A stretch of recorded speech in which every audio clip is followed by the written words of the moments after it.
지난 2018년 4월 문재인과 김정은이 판문점에서 만났습니다. 이 자리에서 문재인은 김정은에게 USB 한 개를 건넸습니다. 문재인은 그 USB에 한반도 신경제를 위한 발전소 건설 구상을 담았다고 말했습니다. 그러나 그것은 거짓이라는 소문이 온 나라에 퍼졌습니다. 최근 재판부에서 통일부 측에 지난 2018년 4월 판문점에서 문재인이 김정은에게 건네준 USB의 자료를 제출하라고 요청하였습니다. 그러나 통일부 측에서는 국가기밀이니 공개하기가 곤란하다고 답변하였다고 합니다. 저희들의 사법고시 부정합격자라는 지난번 영상에서 이 USB의 복사본이 중국 연변 조선족 시장에서 미화 약 10,000불의 가격에 상품으로 돌아다닌다고 말씀드린 바 있습니다. 국가안보자료가 적국에 전해져서 그 복사본이 제3국에서 상품으로 돌아다니고 있습니다. 이런 물건을 한국 정부에서는 국가기밀이라고 합니다. 저희들이 오래전에 이 USB에 대한 첩보를 입수하였으나 그 내용의 중대성을 감안하여 공개하지 못하였습니다. 그러나 얼마 전에 모 유튜브 채널에서 이 내용이 공개가 되었다는 사실을 알고 저희들도 공개를 하기로 결정하였습니다. 젊은 날 국군보안사령부에서 복무를 한 저희들로서는 이렇게 중대한 국가안보자료가 그것도 대통령에 의해 적국의 수장에게 직접 전해졌다는 사실에 그저 기가 막힐 뿐입니다. 이제는 더 이상 국가기밀이니 국가비밀이니 하는 말로 국민을 기만하지 말고 모든 국민들께 소상히 그 진실을 알리고 더 이상 이런 일이 일어나지 않도록 하여야 할 것입니다. 문재인이 김정은에게 건네준 USB에는 크게 3가지 정보가 들어있습니다. 첫째, 원자력 중수로 시스템의 설계, 제작, 재료에 관한 모든 정보. 둘째, 한국의 방위 산업 현황과 최신 무기에 관한 모든 정보. 셋째, 비트코인, 즉 가상화폐의 세탁과 현금화에 관한 모든 정보입니다.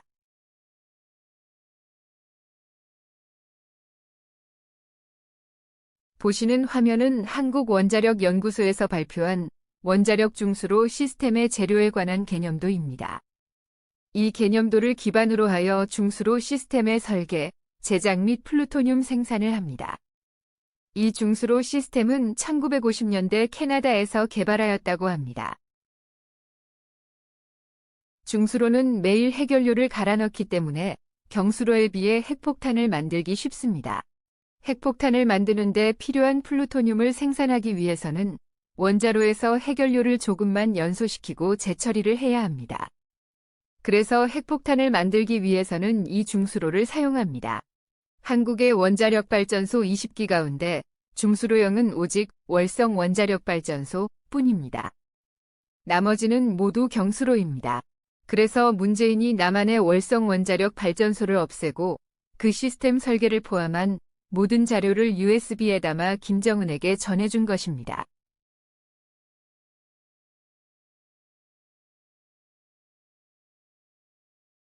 대한민국이 자랑하는 이른바 K방산 최신 무기들에 관한 정보들이 모두 USB에 담겨 김정은에게 건네졌습니다. 한번 보시기 바랍니다. 폴란드, 터키, 아랍에미레이트 등 유럽과 중동으로 수출되는 최신 무기들입니다.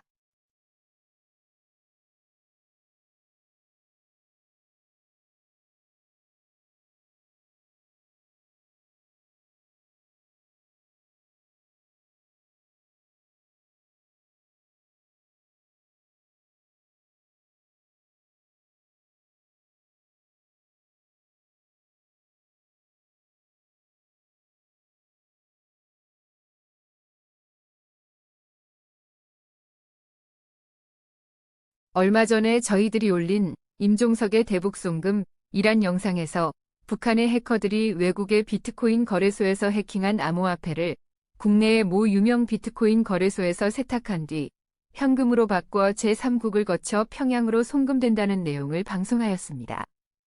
그에 관한 모든 정보가 또한 그 USB에 담겨서 김정은에게 전해졌습니다. 보시는 화면은 북한의 해커들이 해외의 비트코인 거래소들에서 엄청난 규모의 가상화폐를 털었다는 언론 보도들입니다. 드러난 것만 이렇고 아직 수사 중인 것들까지 포함하면 그 규모는 더 늘어날 것이라고 보도합니다. 최근에 우리 한국 정부의 행정망을 해킹했다는 라자루스란 이름도 눈에 보입니다. 국내 언론에서도 불법으로 외화 송금을 했다는 보도가 나옵니다. 이미 금감원과 검찰에서는 오래전에 이 사건에 대해 수사를 착수했습니다. 이 막대한 금액은 북한이 해외 비트코인 거래소에서 해킹하여 훔친 가상화폐를 한국의 유명한 모 비트코인 거래소에서 세탁을 한 후 현금으로 환전하여 해외로 빼돌려졌습니다. 이 불법 세탁과 송금을 총지휘한 인물이 바로 임종석입니다. 당시 청와대 국가안보실장 정의용이 김정은에게 건네준 USB가 국가기밀이 아닌 그냥 남북한 신경제발전소에 대한 내용이고, 또한 똑같은 복사본 1개를 당시 미국의 백악관 안보보좌관 존 볼튼에게도 주었다는 거짓말을 하였다가 훗날 한 방송의 인터뷰에서 거짓이라는 것이 들통이 났습니다. 그 인터뷰 방송을 아주 짧게 요약 편집을 하였습니다. 잠시 보시기 바랍니다.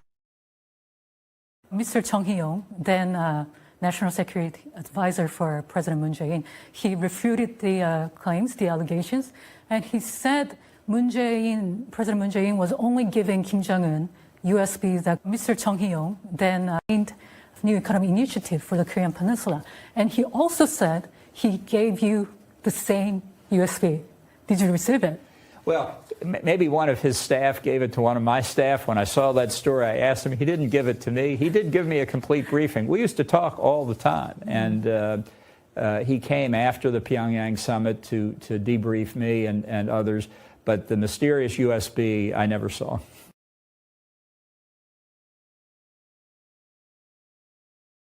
판문점 USB 프로젝트를 총지휘하고 기획, 설계, 제작한 인물이 바로 전 국정원장 서훈입니다. 이 자는 지난 1997년 김대중 정부 시절 안기부 요원으로 북한 심포경수로 건설을 위해 당시 한반도 에너지 개발기구, 즉 캐도의 금호사무소 현장 소장으로 임명돼 그 후 2년간 북한에서 살게 됩니다.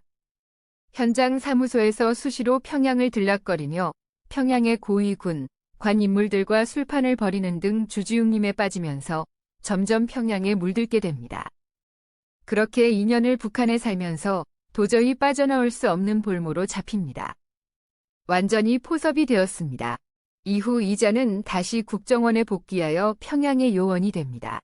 김대중, 노무현, 문재인 정부를 거치면서 거물이 됩니다. 새 대통령의 평양 방문을 모두 기획, 설계, 동행합니다. 대외적으로는 남북한 최고 협상가로 알려져 있습니다. 김정일이 생전에 이 자를 제일 총애하였습니다. 저희들은 이 자를 볼 때마다 피가 거꾸로 솟습니다. 판문점 USB에 담긴 내용을 볼 때 지난 문재인 정부 시절 무엇이 온전할 수가 있었겠습니까? 최근에 발생한 정부기관의 컴퓨터 서버의 장애도 자연 발생적인 사고가 아닐 것입니다. 애국 국민 여러분, 국가의 안보가 바람 앞에 등불이 되었습니다.